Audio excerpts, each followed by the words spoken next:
Halo semua, perkenalkan nama saya Apri. Pada video kali ini kita akan mencoba mentransform tabel di Excel. Jadi di sini kita sudah punya data. Data ini merupakan tabel pertama ya, yang berisi beberapa kolom, yaitu tanggal, pensil, kemudian pulpen dan buku. Jadi yang angka ini adalah jumlah penjualannya, kemudian akan ditransform tabelnya menjadi tanggal, barang dan jumlah. Jadi apabila kita merubah tanggal di sini, otomatis tanggalnya akan berubah menyesuaikan yang ini ya, yaitu pensil sebanyak 28 dan buku sebanyak 23. Apabila kosong penjualannya maka tidak tampil di sini. Apabila kita rubah lagi ke tanggal 16 bulan 3, maka otomatis dia akan menyesuaikan juga seperti ini. Simak video ini sampai selesai dan let's go.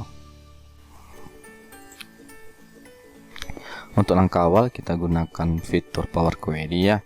Jadi kita klik dulu pada daerah yang mau dijadikan Power Query, kita bentuk dalam insert table, kemudian kita buat saja centangnya main table hash header, karena tanggal, pensil, pulpen dan buku itu akan kita jadikan sebagai header. Kita okekan saja, kemudian kita ambil data, lalu kita ambil from table rank. Nah, setelah kita masuk ke jendela Power Query, tanggalnya biasanya ini akan menyesuaikan tanggal dan waktu.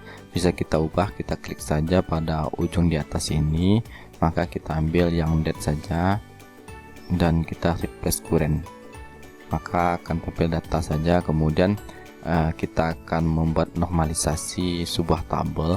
Jadi kita blok antara pensil, pulpen dan buku. Diharapkan setiap data ini akan masuk ke masing-masing tanggal. Kita ambil transform, kemudian kita ambil unpivot column. Nah, otomatis nanti setiap data akan masuk ke masing-masing tanggal, dimana tanggal 1 ada pensil 22 seperti itu ya, pulpen 26, dan ini ada pulpen 31. Ini kita bisa buat namanya barang, kemudian ini jumlah penjualan. Kemudian di sini kita lakukan aja filter dulu. Kita lakukan filter, terserah mau tanggal apa aja, acak saja. Kemudian kita silakan ambil home, ambil close and load dan pilih close and load tuh. Dengan mengambil close and load tuh, maka akan ada tampilan seperti ini ya, sehingga kita bisa menentukan tabelnya mau kita ekstrakan kemana. Saya mau ekstrakan di sini saja. Kita okekan. Maka akan ada tampilan satu data yang sesuai dengan yang kita filter tadi. Kemudian kita buat sebuah drop down list yang berdasarkan tanggal ini. Kita ambil data, kemudian ambil data validation, kemudian di settings kita pilih yang list, kemudian di source-nya kita pilih yang tanggal ini, lalu kita okekan.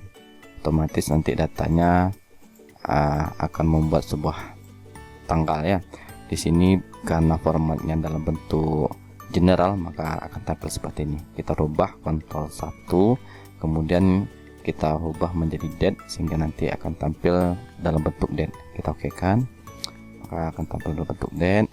Kemudian ini kita jadikan tabel juga. Kita ambil insert, kemudian ambil table, kita okekan saja, maka akan tampil seperti ini. Untuk menghilangkan header kolom, kita ambil tab design, kemudian hilangkan centang pada header row-nya, maka akan tampil seperti ini aja. Ini bisa kita geser ke sini. Kemudian ini kita masukkan ke dalam Power Query juga. Kita ambil data, kemudian kita ambil from table rank. Jadi ini ada tabel 3. Tabel 3 ini kita buat 2 ya. Kita lakukan duplikat. Jadi ada tabel 3 juga. Yang tabel 3 ini kita buat namanya tanggal, dan yang ini kita buat namanya bulan. Nah, tujuannya kita klik dulu pada query yang tanggal ini. Ini kita ubah dulu ke dalam bentuk date biasa. Oke.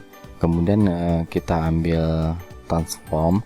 Di sini ada date, kita ambil menjadi tanggal. Tanggal itu biasa day. Kemudian kita pilih yang day, maka yang terambil hanya tanggalnya saja. Kemudian kita klik kanan pada selnya, kita jadikan dalam bentuk drill down. Nah, jadi 10 gitu saja. Kemudian pada bulan seperti itu juga, kita ambil transform, kemudian kita ambil date, kita ambil yang bulannya saja atau yang month, maka akan terambil yang bulannya saja. Kemudian kita klik kanan dan pilih yang drill down, maka akan tampil 3. Kemudian pada tabel 1 tadi, apabila kita di sini lihat di filter row, di sini ada berupa tahun, kemudian di sini adalah bulan, dan ini adalah tanggal. Jadi untuk tahun itu karena kita memfilter di tahun yang sama terus, yaitu 2022, kita biarkan. Kemudian kita masuk bulan, sebenarnya bulannya sama saja ya, cuman untuk menambah pemahaman saja kita buat saja sini bulan. Di sini akan otomatis akan tampil. Biasanya kalau Power Query ini tidak boleh salah penulisan baik huruf besar dan huruf kecil. Di sini bulannya huruf besar ya.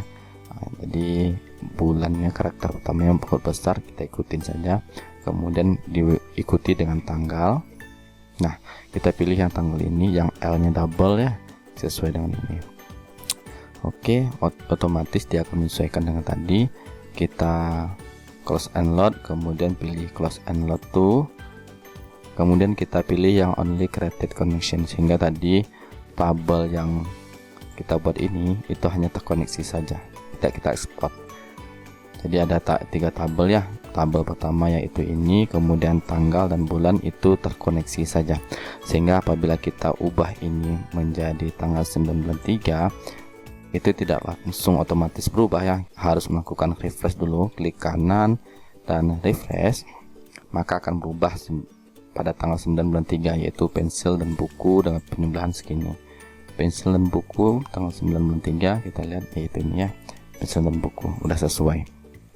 Nah, bagaimana supaya otomatis? Kita bantu dengan menggunakan VBA. Jadi kita rekam saja dulu, kita lakukan perekaman di record makro. Kita ambil developer, kemudian kita lakukan record makro, lalu kita okekan saja. Kemudian kita ambil data dan lakukan refresh all. Lalu kita stop lagi pada record makro tersebut, kita stopkan. Lalu kita buka jendela makro, kita tekan Alt F11 pada keyboard, maka nanti makro tadi akan keluar daripada modul yang ini ya. Nah, untuk script merefresh all-nya tadi ada, yaitu active workbook refresh all. Ini bisa kita kopikan, kemudian kita klik pada sheet 2 yaitu query. Kita samakan dengan nama yang ini ya. Nah, ini query seandainya ada banyak sheet nanti di sini, jadi kita akan masuk di sheet yang sesuai dengan tabel yang akan kita pilih. Kita tabel klik pada sheet ini, sheet 2 query-nya, kemudian pada jendela ini kita ambil yang worksheet. Kemudian pada ini selection change ini kita pilih yang change saja, sehingga yang ini bisa kita hapus dulu. Kemudian di sini kita buat apabila target address sama dengan yaitu sel G4, artinya apabila ada perubahan pada target address-nya itu sel G4, maka kita buat then, maka akan dilakukan yaitu refreshan semua, active workbook refresh all. Kemudian kita tutup dengan if. Jadi karena di sini ada if, maka ditutup dengan if. Jadi memang seperti itu perumusan untuk if ya. Untuk perumusannya itu if, then lalu diikuti dengan if. Kemudian silahkan kita coba, kita close saja, kemudian kita coba ya, kita ubah. Nah, berubah otomatis ya. Nah, dia merefresh di sini. Kita ubah ini menjadi tanggal 16, dia berubah menjadi pulpen.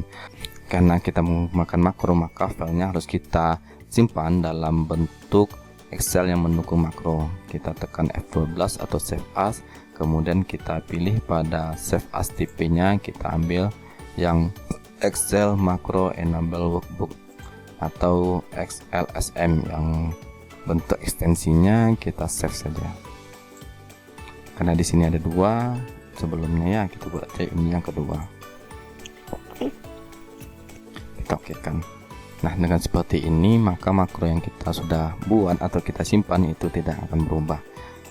Demikian video ini, jangan lupa untuk klik subscribe dan tonton video saya lainnya. Assalamualaikum warahmatullahi wabarakatuh.